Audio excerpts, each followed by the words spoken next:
What you're wanting to begin to acknowledge is that there are plenty of avenues for money to come in. And it's just like your analogy about the air in and the air out and the air in and the air out. You are more comfortable when you allow the air in and you allow it out. In other words, we don't see any of you out on your porch trying to breathe all of the air for the day in all at once, and then you just go through the day letting a little out and a little out and a little out. And you don't want to do that with money, it seems. Yes. You don't want to have a big sale of something where you've got a big chunk of money and then money out. That's what's making you uneasy. But we want you to begin saying, relative to dollars, it's not quite like breathing in and out, because with dollars, I can take longer, slower breaths in and longer, slower breaths out. In other words, I have plenty of money that's in, and now, while this money is going out and there's plenty of it, there will be other avenues for it to come in. These are the kind of conversations you want to have. And as you relax into that, it is our promise to you that all of the money that you will ever want will always flow to you. You will reach the place, and not very far from now, where the money will flow in faster than you have time for it to flow out. In other words, it's going to start piling up on you.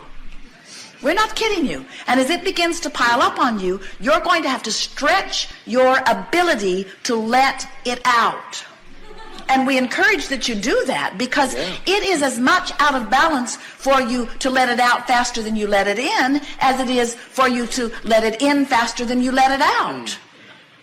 Did you hear that? In other words, you're wanting this balance, so why not begin the process of mentally letting it out even before you physically let it in?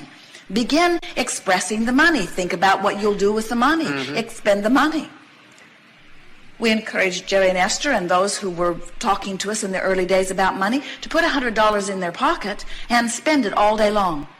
I could spend it here, I could spend it here, I could spend it here. It's great fun to think of all of the things. And some said, oh, Abraham, you haven't been physical lately. $100 won't go very far. And we said, spend it 1,000 times today, and you've spent $100,000. And that goes a long way in getting the juices flowing in your financial vibration, you see.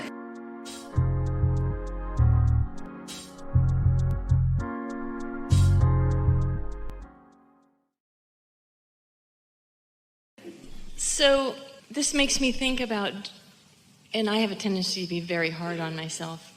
Well, stop it. I know. Don't give yourself permission to be that. You just confess to us. We don't want that kind of confession.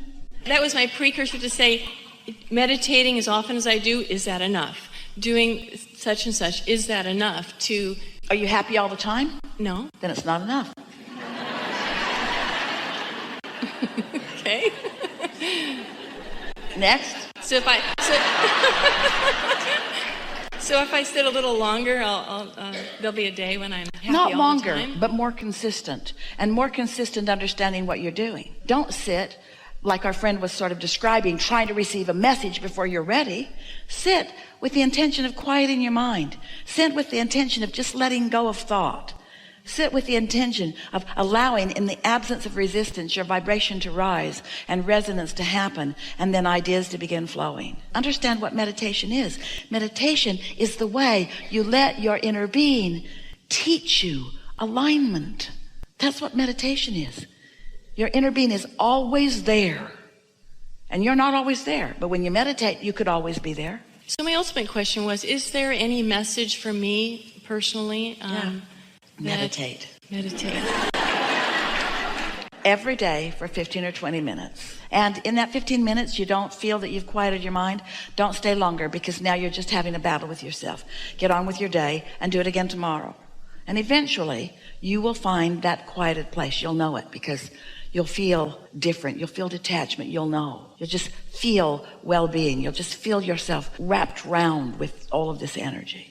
I do somatic meditation, which is really going into the body and sort of breathing and expanding in parts but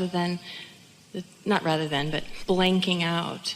Well, the reason that we encourage the releasing of thought is because your inner being knows exactly where you are in relationship to everything and will offer the influence to your body. Sometimes people get so involved in meditative processes that their minds are so active they never really accomplish alignment with their inner being. They just accomplish alignment with the book they're reading. We want you to accomplish alignment with your source, who's real time in real now, offering you whatever you're asking for in your vortex, whatever your cells are asking for in your vortex.